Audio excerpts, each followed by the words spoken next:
Buen día, ¿cómo les va? Espero que se encuentren muy bien. Bueno, la idea de este video en principio es darles algunas orientaciones en líneas generales de lo que va a ser este último tramo de este primer núcleo, del núcleo antropológico. Nos quedan 3 semanitas, así que ahora les voy a pasar a detallar qué va a pasar en cada una de esas semanas. Y después, sin, sin intención de que esto sea una clase magistral, ni mucho menos, darles algunas orientaciones con respecto a lo que va a ser la lectura del material que tienen para estas 2 semanas que se inician, la sexta y la séptima. Si bien el trabajo no es para entregar ahora, inmediatamente, en esta semana, bueno, la idea es que puedan tener estas orientaciones para la lectura, porque es un trabajo importante previo a la entrega del trabajo de cierre del núcleo, ¿sí? Entonces, bueno, como primera instancia, como les decía en un principio, poder ver un poquitito lo que es o lo que va a ser la organización de estos días. Bueno, continuamos. Fui a bajar un poquitito el tema de la entrada de la luz para que se vea un poco mejor. Bueno, les decía entonces, vamos a centrarnos ahora en primera instancia en la organización de esta primera etapa, esta última etapa del núcleo. Ahora estamos iniciando la sexta semana del núcleo antropológico.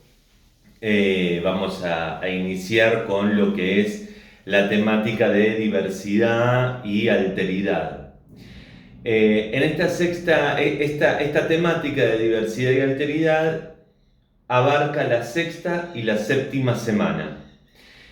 Estas 2 semanas van a tener 2 instancias de trabajo. Una primera instancia que va a ser un foro a partir de un video que ustedes van a ver, después va a estar subido a las orientaciones y en la séptima semana, al finalizar la séptima semana, ustedes van a tener que entregar una actividad en el portafolio, que esta actividad va a estar basada en la lectura de 3 textos que están en el material: un texto de Maduro, un texto de Anijovic y un texto de Fresia. Esos 3 textos que ustedes van a tener que leer son textos que hablan de manera muy concreta sobre determinados aspectos de lo que es la diversidad, lo que es la mirada desde lo educativo y desde lo social. Cada uno con una orientación distinta, ¿no? El texto de Maduro es más que nada como que encuadra lo que es la temática. El texto de Anijovic hace más pie en lo que es obviamente la educación, y el texto de Fresia desde la educación aborda el tema de la justicia social, ¿sí? Así que esos son los 3 textos que ustedes van a necesitar tener muy bien leídos y leídos a conciencia para realizar el trabajo de la séptima semana. Entonces, repaso. Ahora iniciamos la sexta semana, en la que ustedes van a tener que hacer una intervención en el foro, en principio. Luego, para la séptima semana, ustedes van a tener que entregar un trabajo mediante la herramienta de portafolio, y en la herramienta de portafolio ustedes van a presentar la actividad en base a los textos, a 2 de estos 3 textos. El de Maduro y el de Anijovic, o el de Maduro y Fresia. Ahora bien, ¿cuál es mi recomendación? Mi recomendación es que puedan ir leyendo con tiempo estos textos, porque realmente son textos que no tienen desperdicio, realmente son textos que de alguna manera van en profundidad hacia donde nosotros estamos trabajando, ¿no? Y creo que son textos que les van a servir muchísimo. Entonces, bueno, la intención es que de alguna manera puedan leer estos textos con tranquilidad, con profundidad y poder hacer un buen trabajo. Por eso el video ahora y no la semana que viene. Bueno, y luego después van a tener la última semana, o sea, la octava semana, en la que van a hacer el trabajo de cierre del núcleo antropológico. Entonces, iniciamos ahora lo que sería la recta final. Como les decía, iniciamos ahora la temática de diversidad y alteridad. Sin duda, todos los que estamos reunidos aquí o bien nos dedicamos a la docencia o nos hemos dedicado alguna vez a la docencia, o bien estamos trabajando con personas que acompañamos en comunidades, en diferentes grupos, en puntos de misión, etcétera, etcétera. Bien. Entonces, de alguna manera tenemos que iniciar con un análisis de dónde estamos parados. Yo aquí tengo todos los machetes porque obviamente no me acuerdo de todo. Partimos de la base de una escuela que surge en la modernidad y es una escuela, como en algún momento, en alguna orientación yo les decía, una escuela orientada a uniformar, a cristalizar, que es una palabra que se usa mucho ahora, a buscar una identidad uniforme, digamos, por ejemplo, aquí en la Argentina, de alguna manera el objetivo de la escuela era generar identidad en una sociedad donde, digamos, teníamos habitantes de diferentes orígenes, ¿no? La gran inmigración, incluso los autóctonos, entonces por eso determinados ritos que se instalaron en la escuela, tales como el izado de bandera por las mañanas, el formarse, el verse, el estar todos reunidos, todos con o bien el delantal blanco o bien el uniforme, digamos, determinadas prácticas con respecto a las efemérides, a los actos, a las conmemoraciones, incluso al currículum, estaban orientadas directamente a trabajar sobre la identidad de manera de unidad, ¿no? Desde hace algunas décadas se está empezando a buscar desde diferentes autores alternativas pedagógicas que de alguna manera se hagan cargo de la diversidad. Entonces, cambia de alguna manera el foco de entender lo que es la diversidad. Lo diverso, lo distinto, en primera instancia, estaba visto como la dificultad, ¿sí?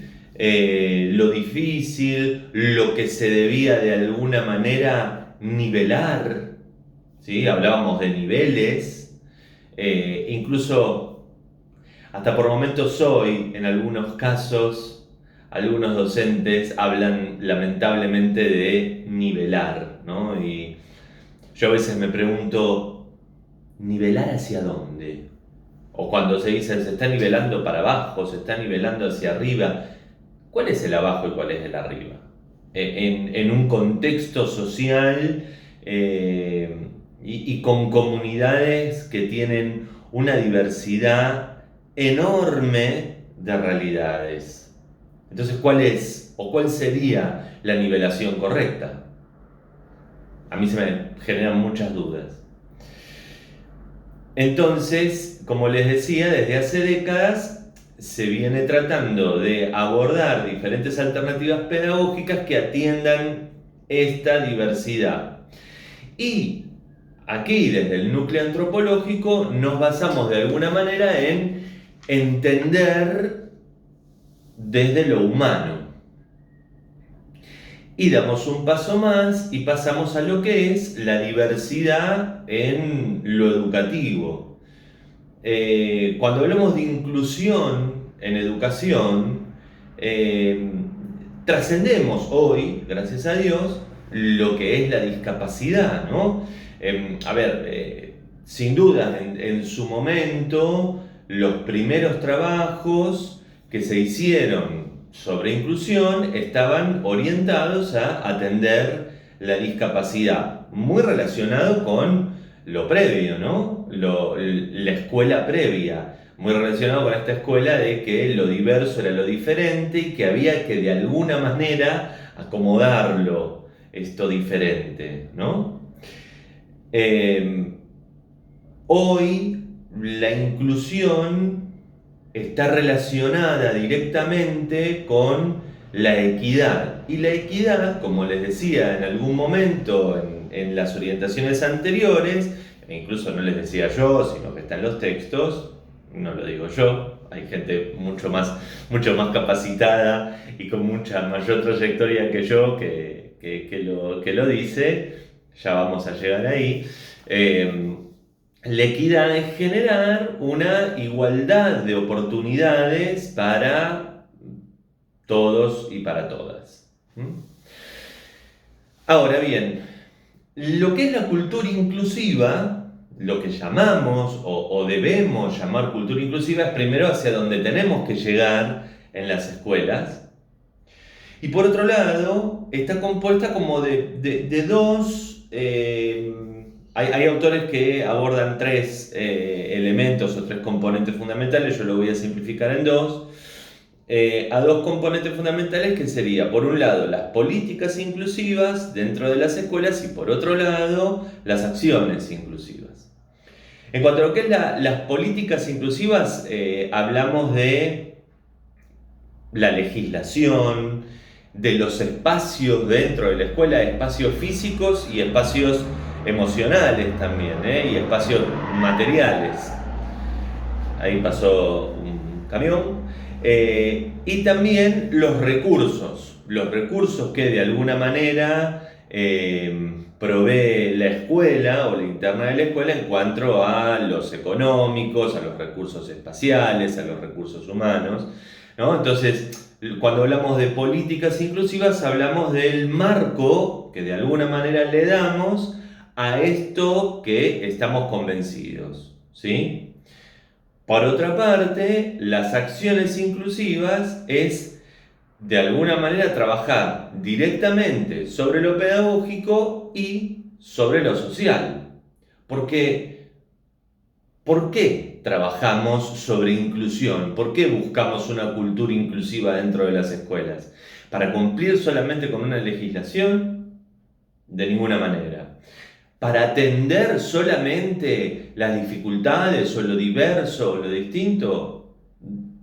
En parte, pero no solamente eso, sino que lo que estamos trabajando dentro de la escuela, atendiendo la diversidad, es, de alguna manera, generar competencias en los alumnos y las alumnas para ubicarlos en un lugar en la sociedad de cultura inclusiva, de vivir en lo diverso y en lo heterogéneo. En el texto, al principio de los textos, se cita una frase que se hizo muy famosa con el movimiento zapatista, que habla de un mundo en donde quepan todos los mundos. Es es muy, muy interesante la frase esta y está muy buena como para que nos quede. Bueno, ahora voy a pasar de alguna manera a caracterizar o a tirarles o darles, perdón, disculpen la informalidad, o a darles algunas pistas claves de los textos. Como les decía en un principio, el texto de Maduro está más orientado a enmarcar esta temática, ¿no? En un principio el texto de Maduro habla de conocer más allá de las percepciones. A ver, acá hay algo muy interesante que tenemos que tener en cuenta y tenemos que relacionar con lo que es de alguna manera la historia de la escuela. Históricamente en la escuela el docente estuvo ubicado en un lugar de centralidad, de protagonismo. Entonces, la mirada del docente era la mirada de la verdad. De alguna manera, en el texto de Maduro, lo que se trata es de ir más allá de esto. Y no solo por los docentes, sino también para generar de alguna manera espacios de crecimiento para hombres y mujeres que trasciendan esta mirada más allá de las percepciones. ¿Por qué? Porque esta mirada que se limita solamente a las percepciones, de alguna manera nos aferra a estereotipos, de alguna manera nos hace poner etiquetas, rótulos, especulaciones, teñir la mirada que tenemos con lo que nos sucede emocionalmente con esa situación o con esa persona que estamos acompañando.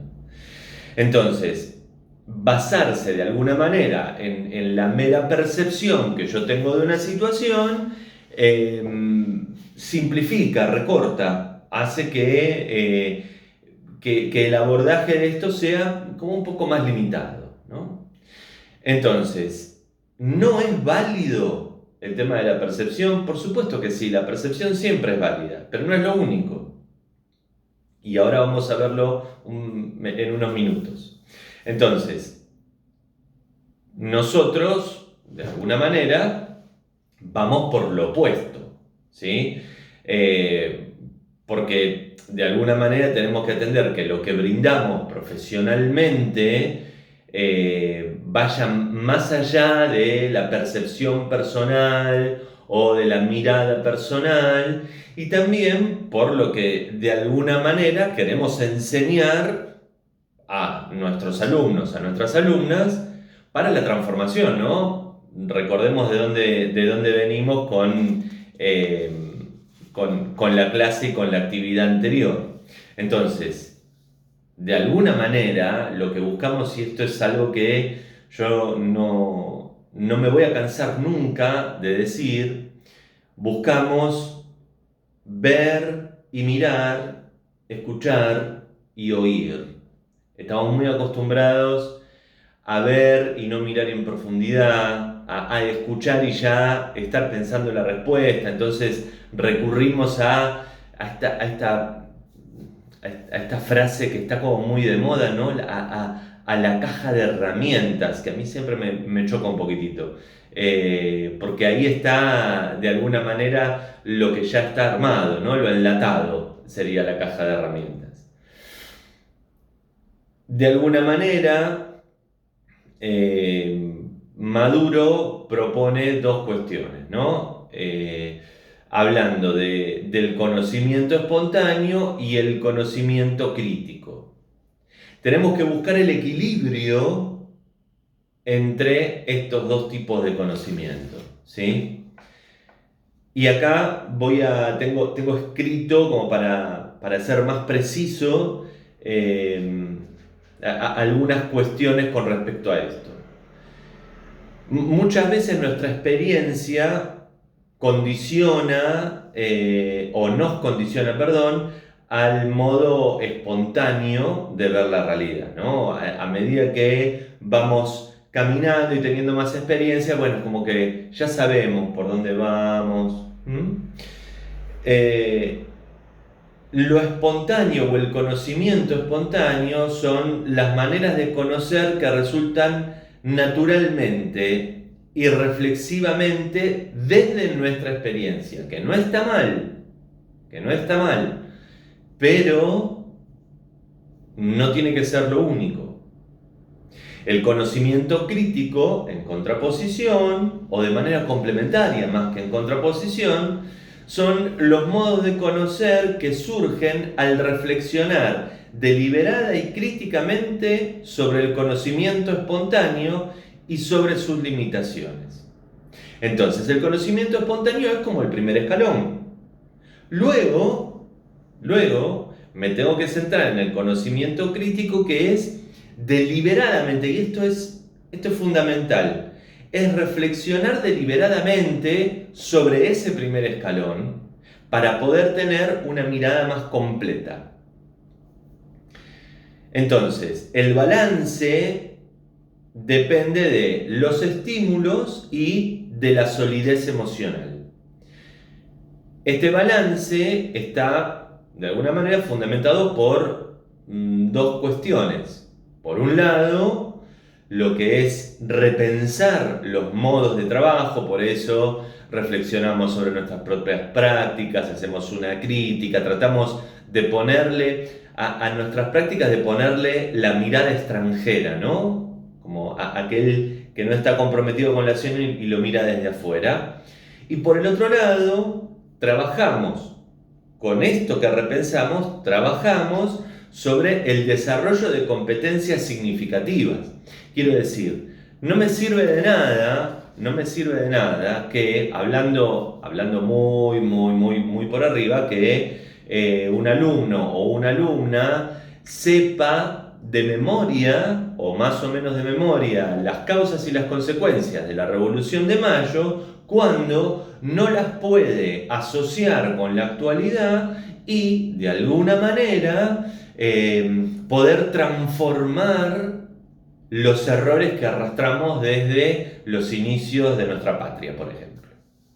Es complejo, pero no vamos a resolver la historia nacional, pero es bueno que de alguna manera nos propongamos que llevemos adelante estas prácticas y estas miradas. Después Maduro habla sobre el por qué complicarnos la vida. Es muy simpático este pasaje del texto, porque nos lleva a una reflexión muy profunda sin darnos cuenta, ¿no? ¿Por qué reflexionamos sobre nuestra propia vida? El inconsciente colectivo está, de alguna manera, orientado a, bueno, no pensés tanto, bueno, siempre buscándole la quinta pata al gato, bueno, siempre buscando el pelo al huevo, bueno, en boca cerrada no entras moscas. Hay infinidad de refranes que lo citan en el texto, pero infinidad de refranes que, de alguna manera,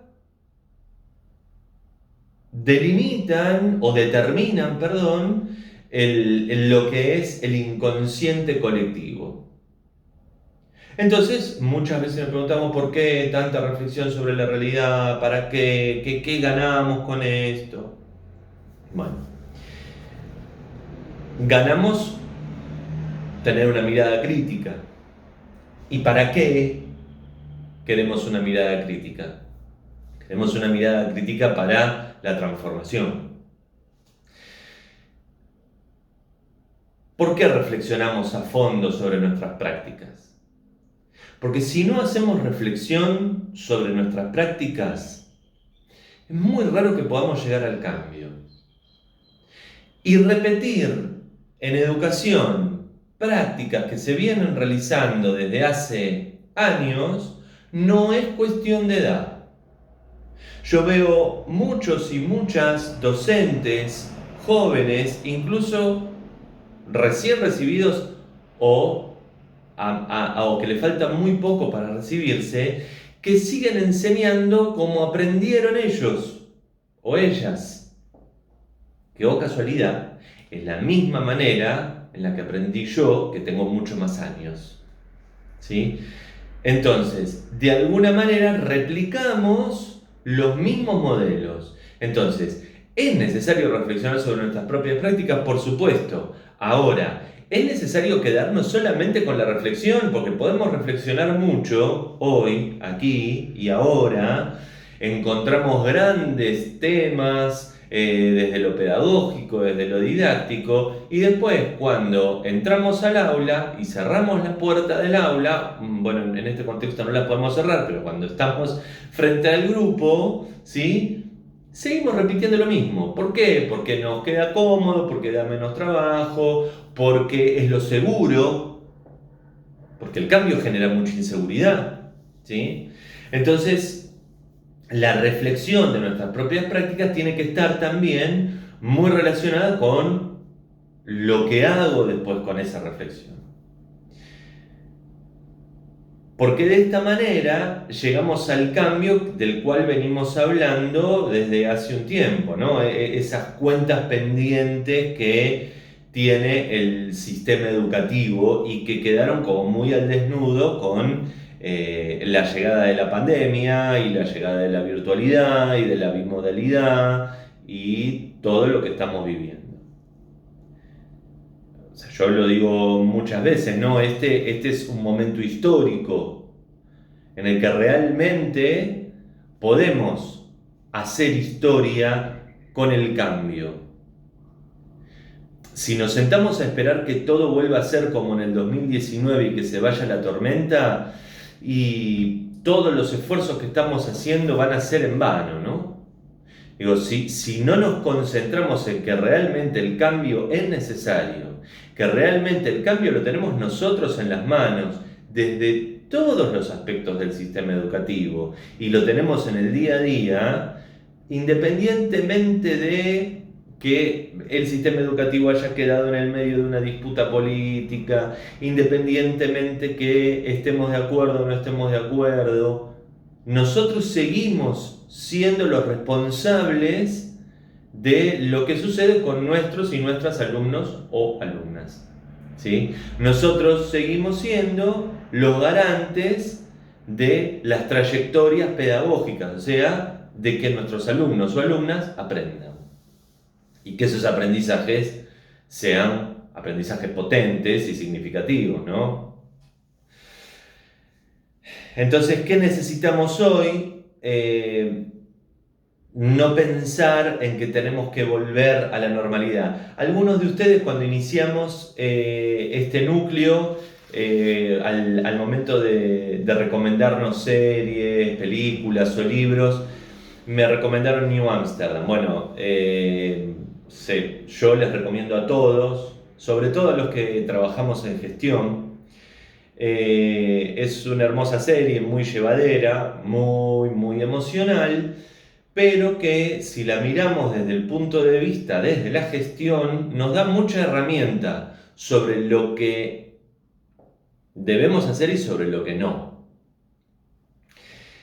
En el primer capítulo de la tercera temporada, yo me río porque me devoré las 2 primeras temporadas. En el primer capítulo de la tercera temporada hay un diálogo entre 2 personajes en los que se dicen, bueno, ¿cómo cambiamos? ¿Cómo pasó que el otro se transformó en un extraño o en un potencial peligro? Y creo que eso es una realidad y que tenemos que ser conscientes que debemos trabajar esto en nuestras comunidades.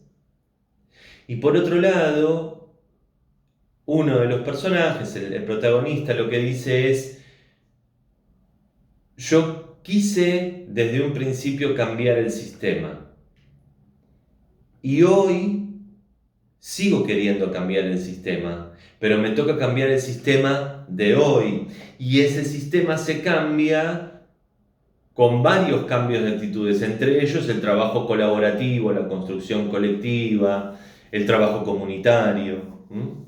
Pero bueno, es muy profundo y eso ya sería como para otro video. Pero a este cambio, sin dudas, llegamos con nuevas propuestas.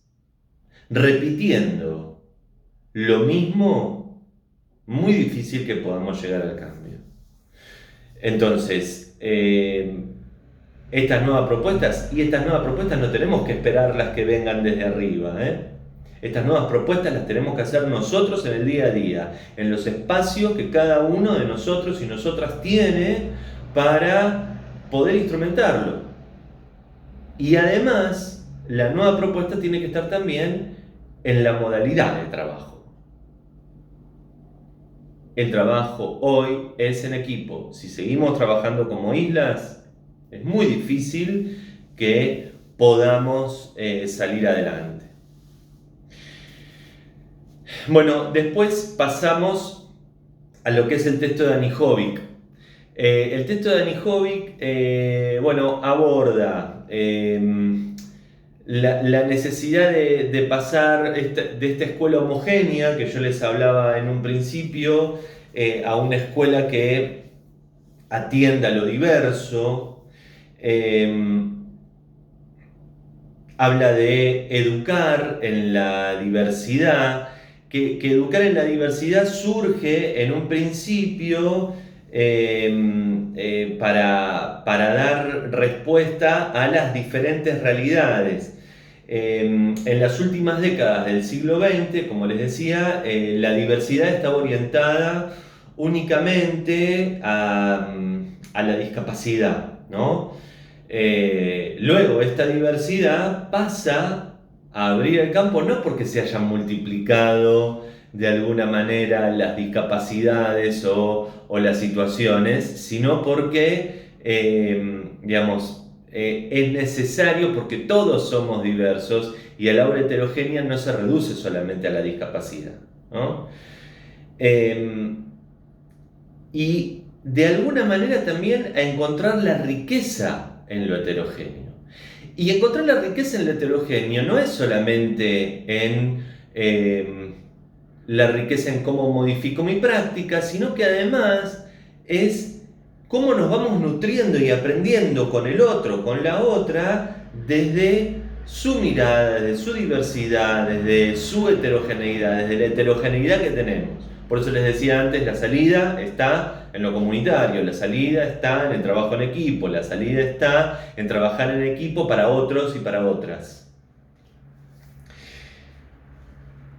Luego también habla de lo que es la equidad a partir de los conceptos de Marchesi y Martín, que son de 1998, que habla de una equidad en el acceso, una equidad en el tratamiento educativo y una equidad en los buenos resultados más allá de la diversidad, ¿sí? Después habla profundamente de lo que es el enfoque de la diversidad en educación, ¿no? Cuál es de alguna manera el diseño de las aulas heterogéneas. El diseño de las aulas heterogéneas es correr al docente del centro protagónico para poner al alumno como protagonista o a la alumna como protagonista de su proceso de aprendizaje.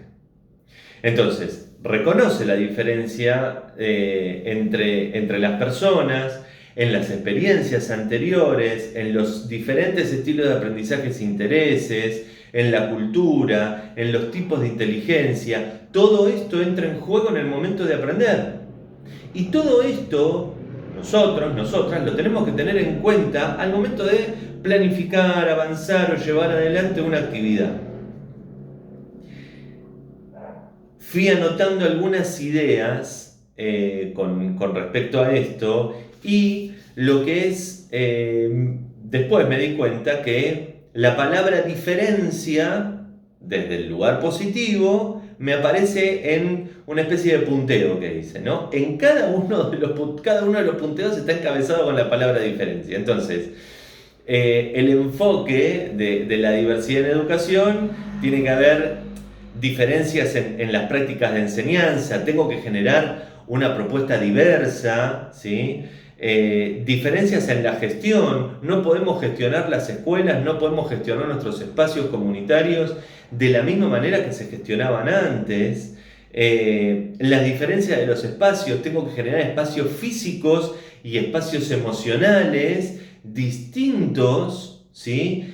Y espacios que atiendan esta diversidad que estamos acompañando. Tiene que haber una diferencia en la planificación y una diferencia sobre todo, y que Rebecca Nijovic hace un estudio muy profundo sobre lo que es la evaluación. Gracias a Dios, hoy en el sistema educativo, a partir de la pandemia, a partir de la virtualidad, a partir de todo lo que está surgiendo, lo que es la evaluación está cambiando, o al menos lo que es la retroalimentación de la evaluación está empezando a cambiar, aparecen las valoraciones, la calificación aparece como en segundo plano, la valoración documenta, creo que por primera vez, esto yo lo decía en unas reuniones con familias que tuvimos en el colegio en el que yo trabajo, por primera vez el sistema educativo tiene la oportunidad de tener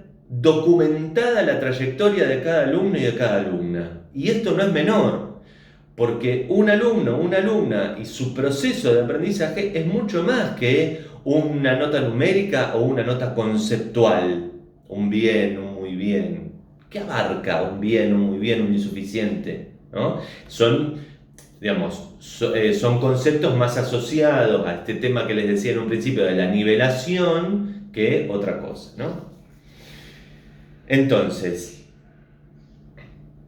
una cuestión fundamental en lo que es lo que habla Nijovic es que todos pueden aprender. Todos aprenden. Y esto es muy importante que lo tengamos en cuenta. ¿Y cómo podemos contribuir con estas posibilidades de aprendizaje? Con la flexibilidad. Y la flexibilidad es el foco del enfoque que se pone en la atención a la heterogeneidad. Después también aparecen dos líneas fundamentales para tener en cuenta, que es, se pone la mirada en lo que son las líneas conceptuales del trabajo en las aulas heterogéneas. Esto lo desarrolla en el texto que ustedes tienen que leer. Y ahora, como para ir cerrando lo que es Nijovic, es también el desarrollo que hace de los malentendidos en el trabajo con la heterogeneidad. Y acá les pido que esto lo lean con profundidad y traten de reconocerse ustedes en algunas de esas dificultades o malentendidos que aparecen ahí. Es un muy buen ejercicio para reconocerse ustedes, para reconocer a su equipo de trabajo, para reconocer a la gestión de las comunidades educativas o comunidades en las que ustedes se desempeñan. Es muy importante que puedan reconocer y reconocerse en esos malos entendidos para poder abordar la diversidad. Y finalmente, y si es que todavía están despiertos y despiertas, veo el tiempo y es mucho más del que yo esperaba que iba a hablar, el texto de Fresia es un texto que habla sobre la justicia educativa a partir de lo que es la justicia social, ¿no? Pasar de la igualdad de oportunidades a la igualdad de posiciones. ¿Qué significa esto?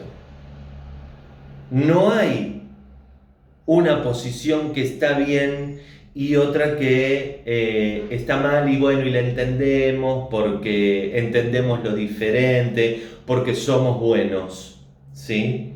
Sino que, de alguna manera, pasar de la igualdad de oportunidades a la igualdad de posiciones es entender que es válida mi postura, mi posición, y también es válida la posición del otro, y que entre las dos posiciones podemos generar otras juntos o complementarnos.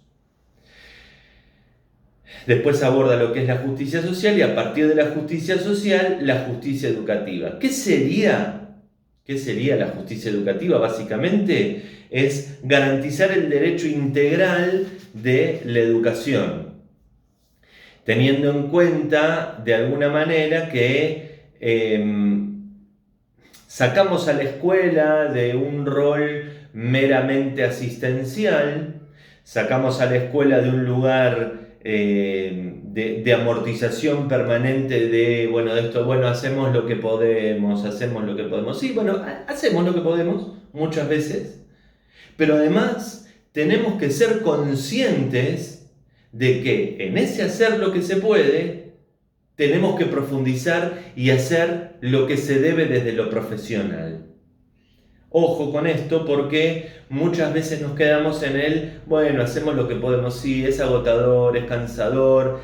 Estas caras que tenemos, de alguna manera, lo dicen y lo reflejan, pero es importante también que seamos conscientes que esto requiere mucho más de nosotros y de nosotras. La escuela tiene que ser, y aquí me lo anoté para ir ya así cerrando, la escuela tiene que ser un lugar generador de construcciones individuales y colectivas para propiciar las transformaciones sociales necesarias. Es muy importante que nosotros esto lo tengamos en cuenta.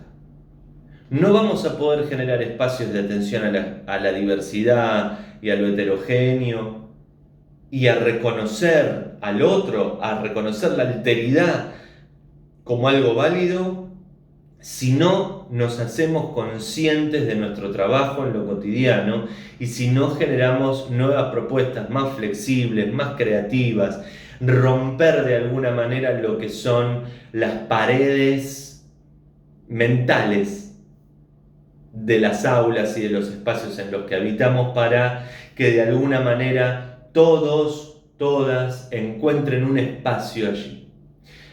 Como decía la frase con la que iniciábamos, debemos generar un mundo donde quepan todos los mundos.